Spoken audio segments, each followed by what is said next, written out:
Hello, BookTube. I've been having a bit of a bad streak for mail hauls. Bad luck for mail hauls. I tried one a couple of days ago. It wasn't all that big, but I got interrupted right in the middle of it. Not an interruption where I could, just sort of roll over it, but an interruption of an actual person pouncing on my actual bed. And I was tempted for a minute to say the sort of thing that a booktuber might say, which is to get angry and say I was in the middle of shooting. And then I remembered that that's not a human response. That's a very bad response. You must never do that. That must never be anything that you do. Instead, I just said, oh, well, the thing about a mail haul is you can't redo it. So I just gave it up. And then the following day, I think it was, there was another mail haul, another few packages. And I turned the camera on and I introduced myself and I said hi, and we were going through the packages, and it was just garbage.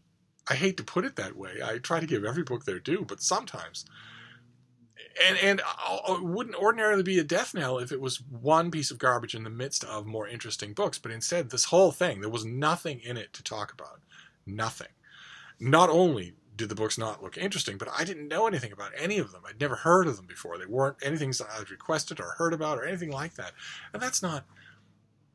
That takes away the point of a mail haul, I would think. Right? I mean, if you watch Thomas on SFF 180, well, okay, he's getting a pile of books in the mail every week, and then he does his mail haul Mondays, and the reason why you watch isn't to see what he gets, because you can go online and look at the forthcoming books, and you probably won't miss many of them.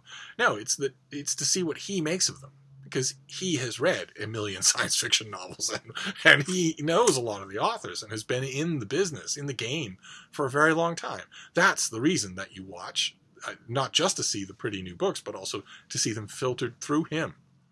And I like to think the same thing on this channel. I've read a million books, and I have, generally speaking, opinions about most of what I get in the mail. Some kind of opinion. Either I've read it, I have an opinion that way, or I've read everything else by the author, and I have an opinion that way, or I know about the subject. So that we have something to talk about. That mail haul, I finished it and thought, okay, well, that was 25 minutes of you saying, I don't know anything about this, I'm not in the least bit interested, it doesn't look interesting, let's move on, shall we? And what would be the point of that? So we're going to try again. I have 3 packages here, and we will see if this is any luckier or if you will ever see this film footage. So we'll start off with this first one here. I'm pretty sure that Frida is keyed up. She will probably want to destroy things.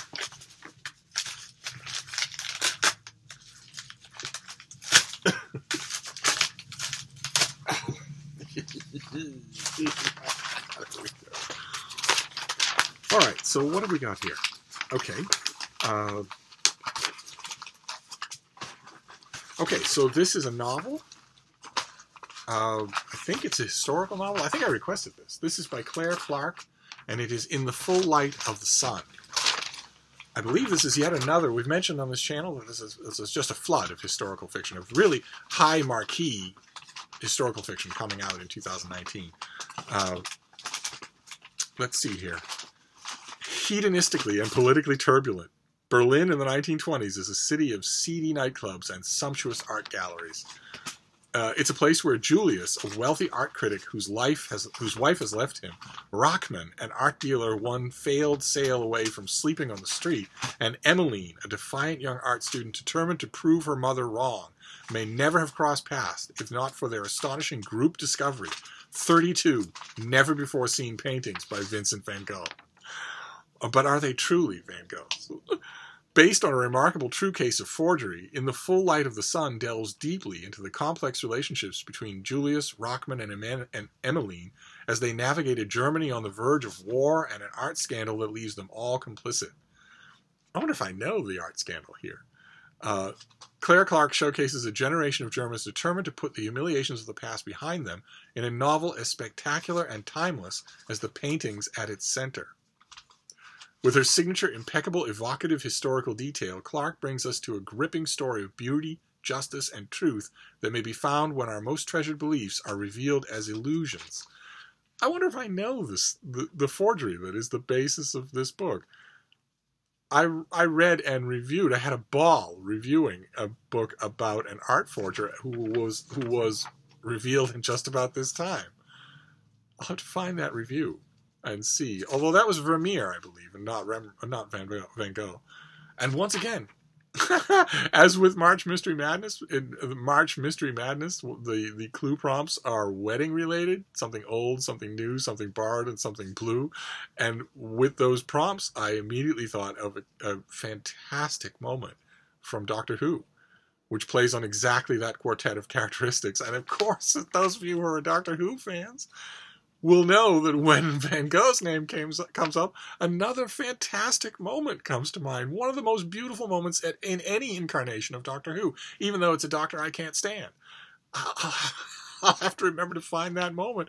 Be ready to tear up, even if you don't know anything about Doctor Who. Be ready to tear up when you watch that moment, if you're not prepared for it. So, okay, so either this means that all of our authors read watch too much Doctor Who, or it means that I do. But one way or another, this comes out in early July. So now I'm curious to know what the forgery case is. There was a famous forgery case it fooled some Nazis who you really want to be made fools of. So it has an extra element of satisfaction to it. And when he's hauled before the Nazis, when the forger is hauled before the Nazis who want to know, or he's hauled before the authorities after the war for collaborating with the Nazis in order to give them these priceless works of art. And finally, when the interview is going really poorly and he's lost his composure completely, he finally says, "I didn't sell them masterpieces, you fools. I painted them myself." It's a wonderful moment. I'll see if I can find the review. All right, so a nice big historical novel. Okay, so that in itself alone puts this superior to all the stuff that we've seen in the mail halls that we've missed. So let's see what this next one is.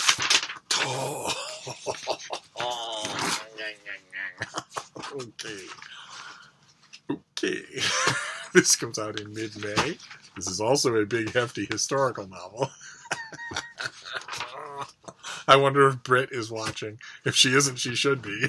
This Alison Weir, the historian Alison Weir, has also turned her hand to writing fiction, writing historical fiction set in Tudor times. She is an expert on Tudor history. And she decided a few years ago that she was going to do, it's a predictable project, but I don't hold that entirely against it. She's going to do a big, fat historical novel in sequence on each of the wives of King Henry VIII. I would give anything if a practiced and popular historical novelist would decide to do a series of novels on anything else to do with Henry VIII, anything else.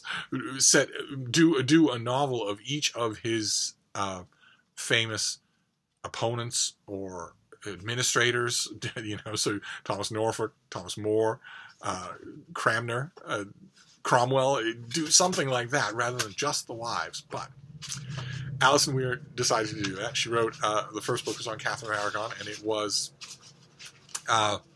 dutiful and dull, much like its subject. And then there was a book on Anne Boleyn, and then there was a book on Jane Seymour. And now we have Anna of Cleve. It's Anne of Cleves to you plebes. This is in some ways Henry's oddest wife. A German princess. She didn't look anything like that. Nothing at all like that. And of course, there was no Instagram. There was no FaceTime. Henry wanted to know what she looked like. She'd been renowned as a beauty, but Henry was smart enough to know that in certain Bavarian climes, that is an elastic term. So he sent his court painter, Hans Holbein, to go and paint her. But Holbein was an artist, not a photographer. And he made a small and gorgeous work of art as a portrait. And Henry fell in love with the portrait and greenlit the marriage. And the minute he went to, in a flimsy disguise that fooled no one, he went to see her, to meet her when she got to England. And the minute he saw her, he realized that he'd been sold a bill of goods and didn't want to marry her. And he wasn't vicious about it.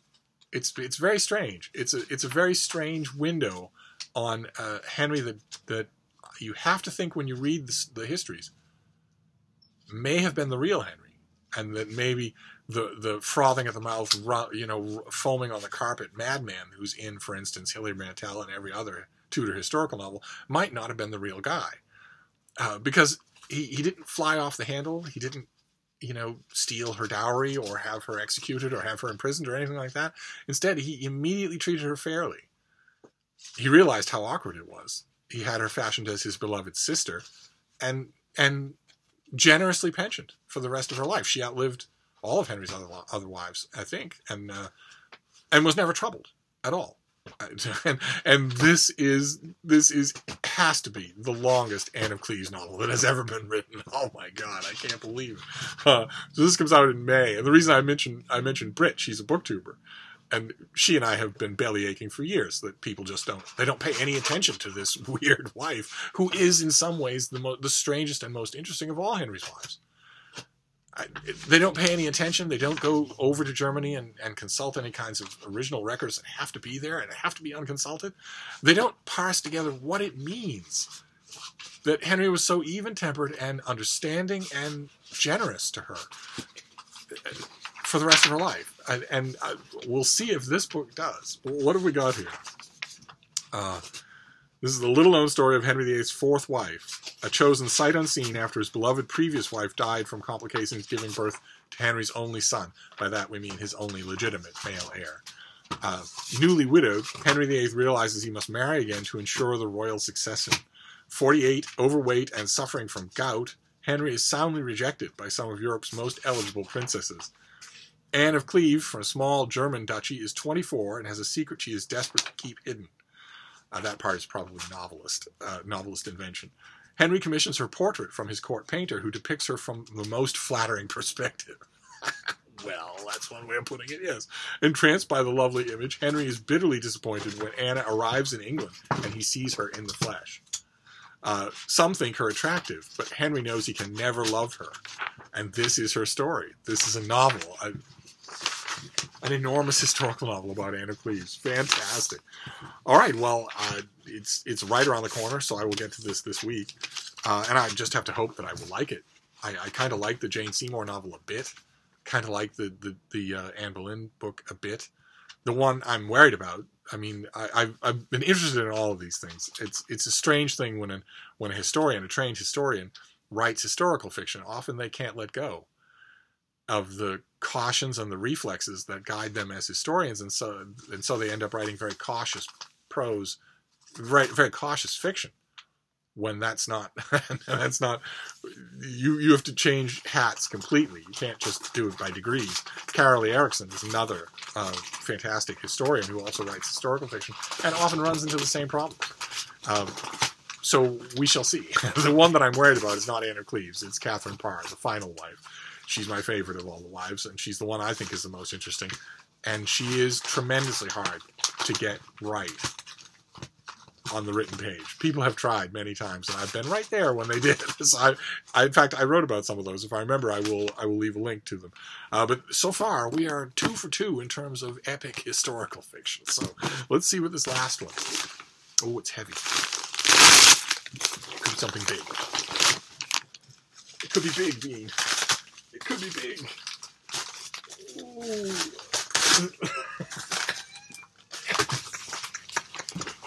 Oh, it is big. Oh, my. All right. Okay.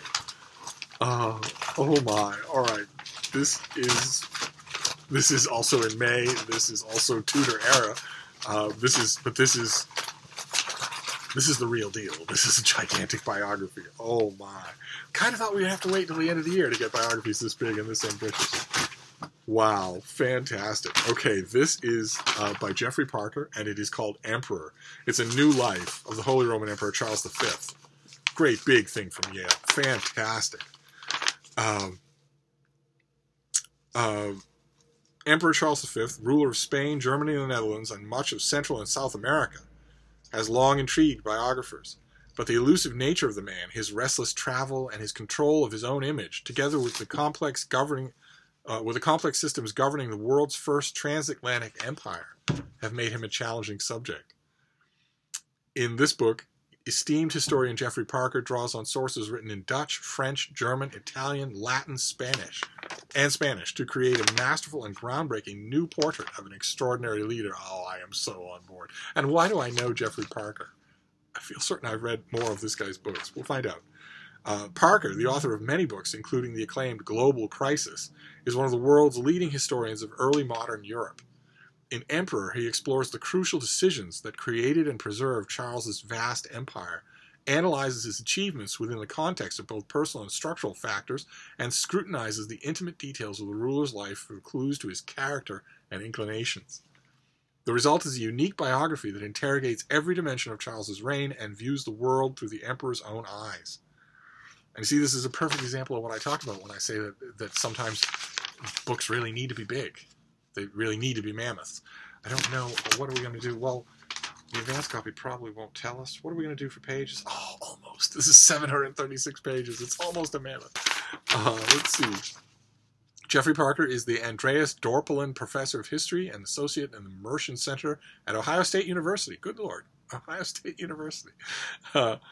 And Professor Afiliado at the División Historia in the Centro de Investigaciones de Docencia Económicas in Mexico City. Goodness gracious. So he shuttles between the American Midwest and Mexico City. Among his many awards is the 2012 Heineken Prize for History. And his previous books include Global Crisis, which was about the 17th century, but we've already heard of that one. What do I know this guy for? I don't know him for Global Crisis, although I have a paperback of Global Crisis out in the other room. Okay, well, this is an advanced copy, so it doesn't have the whole bibliography of the author, unfortunately, but I can find him online. Steve is very pleased. Very, very pleased. This is like the first crocuses of spring. This is a harbinger of the kind of books that are going to come in fusillade when the summer is ending. The 700-page biographies are my cup of tea. But they don't usually occur on the doorstep of summer. They usually occur on the doorstep of autumn, or in the autumn proper, when publishing industry thinks that is when people are coming back from the beaches, putting away their suntan, and buckling down to do serious reading. Some of us do serious reading all the time. Some of us find serious reading to be downright fun. It is downright fun. Absolutely. I've read so much about this guy. Not Geoffrey Parker, I mean Charles V. I've read so much about him. Settling into the warm bath of a gigantic soup-to-nuts biography of him in which the author is trying to interrogate the sources, trying to come at things from a new level instead of just repeating things. That is a joy. I don't know why people consider that to be something that has to wait for the cold, clammy months of autumn. It's certainly not true for me. I will take these anytime I can get them. And there are going to be quite a few this year, as there are every year. But this is one of the first. So yay.